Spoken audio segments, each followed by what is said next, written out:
Welcome to Think Big with Dan and Qasim. Join hosts Dan Melnick and Qasim Masood as they explore big ideas, limitless possibilities, and engage with visionaries, entrepreneurs, and thought leaders who dare to dream big, get inspired, motivated, and find practical tips for personal growth. Think big, dream bigger, and ignite your potential. All right, welcome back, everybody. Our guest today, Jess Windell. Jess, thanks for joining us. Really appreciate your time. And just let us know where you're calling in from, first of all, and what you do for a living with Maven Consulting. Yeah, I'm calling from Los Angeles. Awesome.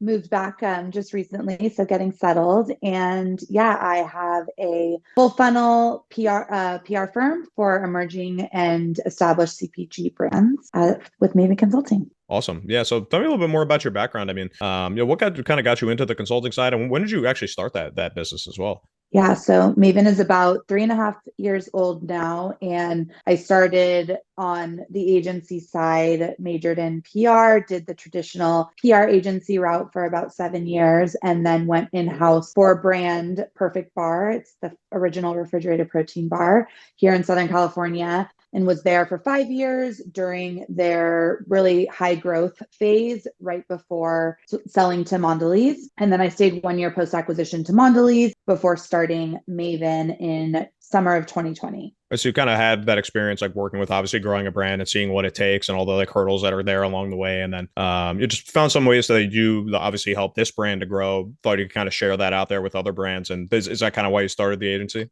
Yeah, I That's swore awesome. I would never work for an agency again, or much less have one. But after being inside of a brand and seeing just how valuable PR can be when it's treated cross-functionally with other areas of the business, and when you really understand the other areas of the business, how much more impactful it could be. And I was witnessing PR be so siloed from the overall brand initiatives. And so I really set out to try and between PR and marketing and speak marketing language, but with a PR lens. And so being able to come from inside of a brand, but also have the agency understanding is really what was rooted in starting Maven and helping brands navigate PR, because for some reason it is still extremely cryptic and coveted. And I just don't think it needs to be. It's an art, not a science. Marketing is much more of a science. So it's a little bit harder to teach, but I would say 50% of my time is spent educating and really teaching brands how to think differently about their efforts that can be seen as more, PR reputation building for them. Yeah, it's really fascinating. And I mean, for a lot of entrepreneurs listen to the podcast, as most of our listener base. So for somebody who maybe is like trying to do everything themselves, maybe like they're the CEO wearing every hat for their business, what would you kind of say is like the biggest kind of differentiator? Because I feel like most people are very like marketing, thought driven when they think about like the public image of their brand. What would you say is the biggest like differentiator between what like you traditionally think of as marketing in your mind and what actually falls in the PR category that should maybe be treated differently than like maybe something on the marketing front? I love that question so much, because the line is so blurred. And 10, 15 years ago, it wasn't. It was very clear what fell under the marketing camp and what fell under the PR camp. The most simple way that I can explain it is that marketing is your end consumer or your target audience hearing directly from the horse's mouth to their ears. You are telling them what you want them to hear, why your product is the best, why they should buy it, what benefits it'll do for them. While it achieves conveying that information, it doesn't hit as hard or effectively as them hearing it from someone else, a trusted resource, someone that they already respect and know, saying the exact same things that you're trying to tell them, but they're hearing it through an endorsement versus straight from you. So PR is really, how do you get other people to say exactly what you want your end consumer to hear about your brand? It takes that indirect relationship.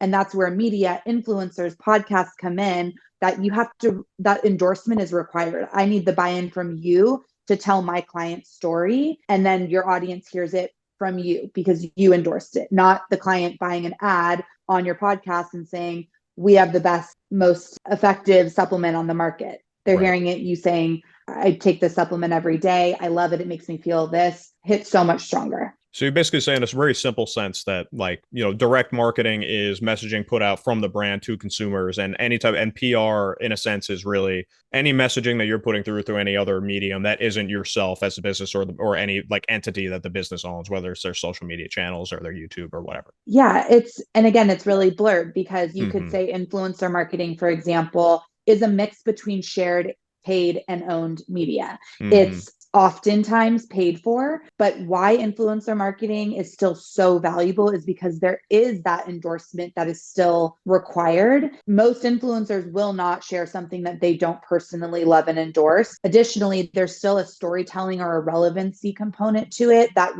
is required. Whereas I say, we don't do paid ads on Google, Facebook, Instagram, TikTok, because you can plop something up there and there's no integrity, there's no editorial review, there's really whatever you want to show, aside from maybe something that regulatory doesn't work. You can put whatever you want out there. I saw a magazine the other day that had two competing products side by side, full page ads that were probably $50,000 each, and no one checked to say, oh, that brand probably doesn't want to be right next to that brand selling the Right. exact same products. But with ads, you can do that. And in fact, you can say, we are the best. We have the best, best donuts in all of California. Nobody is checking that. But from a PR standpoint, we have to remain extremely objective and really lead with the facts and let other people decide how they want to further convey and articulate that story or that message. Yeah, it's really fascinating, especially in the case of social media. I mean, because,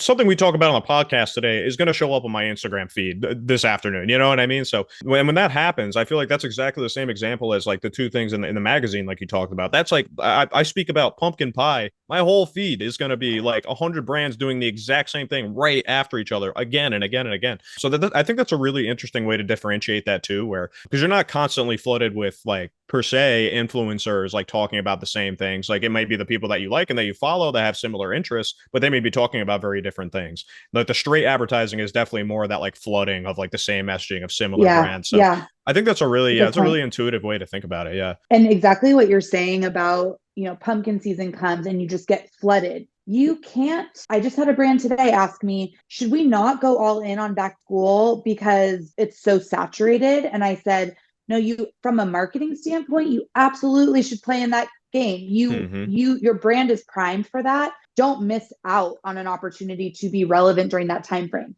However, you need to take it up a notch if you want any sort of PR capability there, because just coming up with a deal or a promo isn't going to get people talking. No one's going to say, can you believe that brand is offering 25% off for back to school, or they're positioning themselves as a good backpack snack? No one is going to start talking about that. What they are going to talk about is a creative partnership or collaboration that you did and you sold a limited edition product that's perfect for kids' backpacks because they always leave their lunchbox behind. And that, like, it's thinking outside the box of what will get people talking. That's the PR move. That's the viral moments that you're seeing, or what gets, that buzzworthy attention. It requires third parties to help you tell that story versus just, we came up with this cool concept and we're fitting into kind of the editorial calendar that we know exists already. So you kind of find like the way to like differentiate yourself through more of a PR channel typically, and like a hot season for certain types of products, and then still using more maybe marketing channels to send maybe like a messaging that makes sense for that time, although it might be saturated, and then turn and use the PR to kind of do like a differentiation from the more common messaging, or more maybe a slightly saturated messaging of what you see on the marketing front. Absolutely. I mean, Mm-hmm. a great example is it's positioning and it's going all in on that, but it's finding ways to get other people to buy into that positioning. So yeah, it's very theoretical, and it's almost like you need to have a brand to say, here's how this looks for you. So yeah,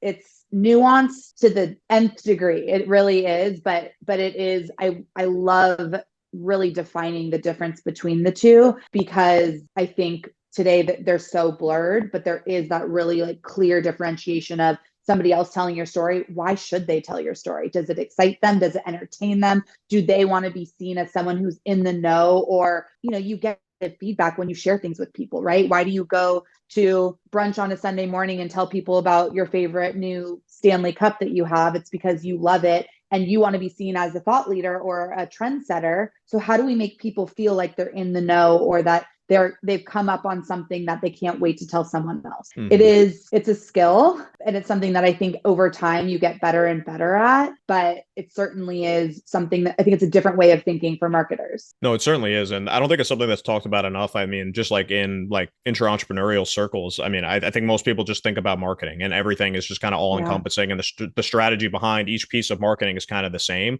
And no, it's something I wish I talked more about. And I just certainly plan to after, like, hearing from your insights. You're very knowledgeable on this. So I really appreciate you sharing that. And I also know that, obviously with these insights that you've learned along the way about, the difference between marketing and PR and how to do each individual thing well, and how to position both of them at the same time, but do different things in them. I know you also have a CPG brand of your own, so I'm curious to learn, a little bit about, how your experience of running the agency and learning things and working for clients kind of helped you in, creating a successful CPG brand as well. I actually think it's the perfect transition to how PR can come to life, or the way that my mind works in seeing opportunities. So my brand is DRYFT SLEEP. It's mouth tape for when you sleep. Oh, awesome. To support nasal breathing and help you wake up feeling more refreshed. So the quick science behind it is that as humans, we're supposed to only eat and talk through our mouths, and we're supposed to breathe through our nose. As we've evolved, our jaws have gotten really lazy. We're chewing softer foods. There's jaw exercises now,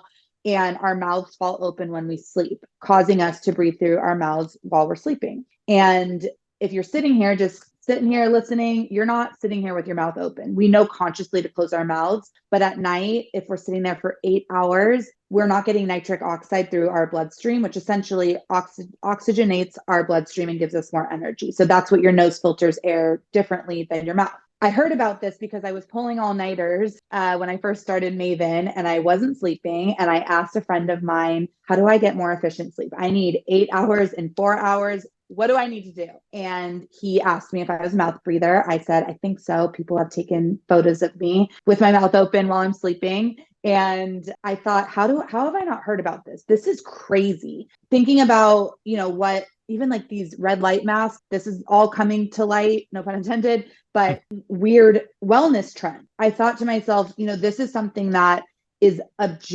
objectively works. It's not like, oh, I saw a little bit of texture difference on my skin. It's no, you either are or you aren't breathing out of your nose. And so for something so simple, I thought everything that exists on the market today is extremely clinical and really, medically driven. And I thought, I started using it. It changed my life.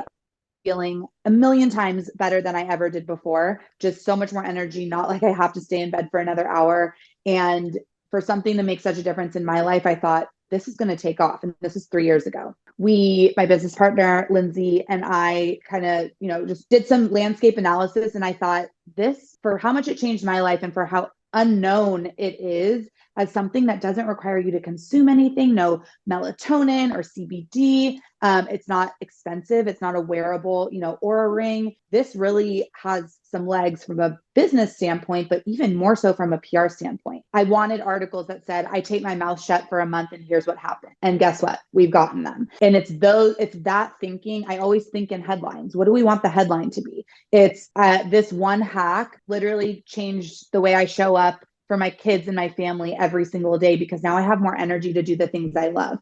And it's something that costs me less than $1 a day. Things like that, where it becomes a PRable conversation, and even explaining it at a dinner party or a networking event, people still don't know, or they say, oh, I've heard of that on TikTok, but I've never seen it. Tell me more about it. When there's an educational opportunity and there's kind of this like, wait, come again? What did you say?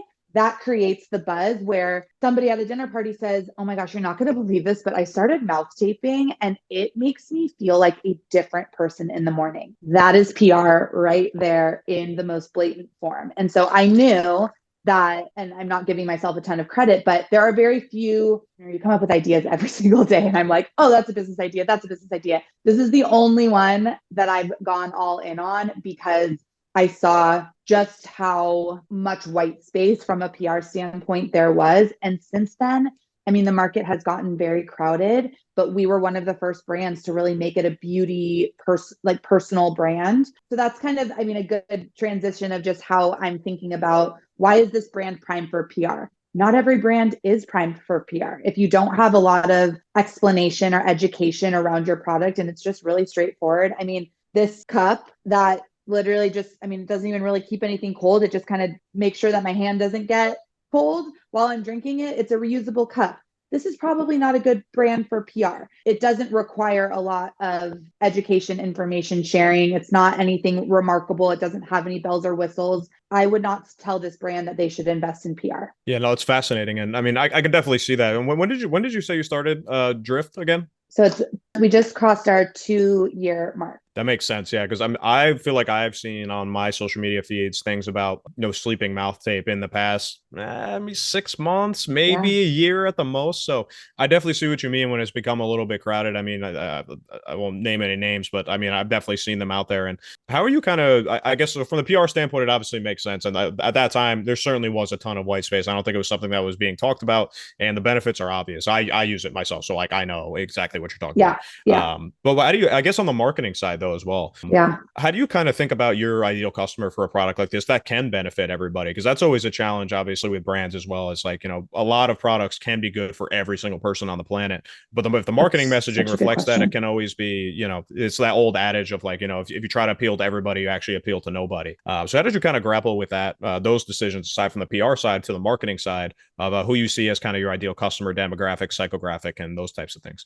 It's such a good question because, to your point, and I've worked with plenty of brands that have trouble identifying that core consumer, especially when you want to be applicable and available to everyone. You don't want to polarize anyone, and you don't want to exclude potential customers when you're like, revenue is revenue is revenue, orders are orders are orders. We don't really care who they come from. But to your point, if you're for everyone, you're actually for no one, and nobody can see themselves in your brand. And, I can preach that all I want from an agency standpoint. And then the second you have your brand, it becomes so much more difficult. My business partner is a incredible marketer, and we joke all the time that we do not implement our own practices into our business because we just think we know better, right? And it's so funny. We're like, if we put our agency owner hats on, this would be a completely different brand probably. But your question is more relevant now than ever because there are so many other brands in the space, and we feel that we get to be so strongly rooted in more of this beauty, personal care space versus the hyper functional, more, sports heavy biohacker realm. We call ourselves the most gentle mouth tape on the market. Our shape is a lip shape that is a little bit more of a low barrier to entry for someone who just wants to try mouth tape for the first time. And we also have a breathing hole in our mouth tape. So it doesn't cover your entire face. It doesn't literally look like a hand over your face. It's a lot more approachable. And just based on our brand, our packaging, and who Lindsay and I are as founders and users of this product, we want to attract people like us who are not doing cold plunges every single morning. We care about our wellness, we care about our health. And if we do one thing that helps us in the day to make us feel just a little bit better, it's mouth tape. And so that's what we're trying to be. We're trying to not only really sit in the more, both men and women's beauty, personal care, thinking about how is this product impacting not just your energy, but your skin and your oral hygiene and all these things that we care about, but there typically isn't a one-stop shop for, other than maybe hydrating and overall sleep. That's really where we're looking to the benefits of mouth tape to play into some of these arenas. But there's a spectrum of brands with any category. And the more that you can find, how are we separating and elevating ourselves? It doesn't mean that we're not interchangeable with those brands. It just means we're staying so strongly rooted in what we know we can hang our hat on and where we have the most opportunity to shine. That's the direction we're going to go. And you still have competitors. You still have, I always say share of wallet, share of stomach, but in this case, it's really share of mouths. And, you're still going to have that. It's good to keep an eye out on what's happening in the landscape, but to stay strongly rooted in how you're positioning yourself and what you want people to know you as, what's your reputation, what are you known for, who are you aligning yourselves with? That's going to end up resonating with that end consumer that you're ultimately trying to get. Does that answer your question? It does. No, it's so true. And I wanted to ask you actually, you mentioned, you're kind of like for men and women's like in the kind of more like, beauty and self-care side. Obviously, the beauty and self-care side is a little bit more rooted, and especially you as powerful women business owners, yourself and Lindsay. I would assume that maybe your demographic skews a little bit more towards women just based on, the branding that I can see. Have you found Yeah. that to be true or? If I'm being completely honest, we launched it as a women forward brand. Our first product, and it's like peel behind the curtains. It said beauty sleep strips on the product name, and now it just says 30 sleep strips.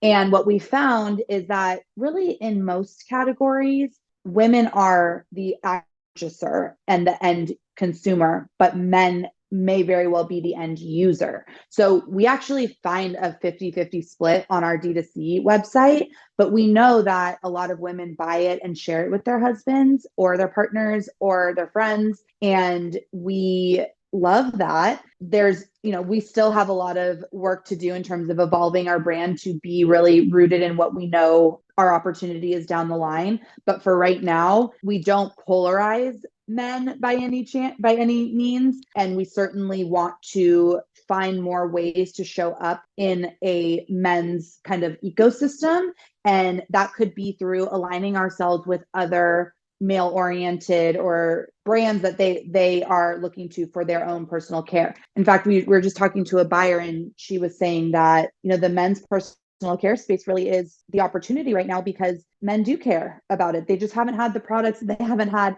the brands that are showing up for them in comparison to how women's brands are. And I think it really is a big opportunity. However, a lot of our other competitors in the space are pushing so hard in that realm that we have kind of the right to stay a little bit more, I think, skewed towards women, knowing that the product functionality doesn't change. The branding and the connection to the brand might be a little bit more skewed towards women, but you're right. We're a women-owned brand. We're really proud of that. So we know if you put this tape on your husband, your partner, whoever you don't want to be snoring at night, we know that it'll work. It's just who's buying it at the end of the day. Yeah, it's so fascinating. It's something that comes up in my conversations with clients and otherwise as well all the time, which is it looks like 75% of our buyers are women. It's like, yeah, but like it's probably not the case that they're all the ones consuming it all the time. Like it's very, very common for that to happen. So I'm glad that like that is something that other people find as well, because it's just a really interesting way that you have to like consider looking at that data, especially when you sell D2C and you have all that great consumer information after you make sales.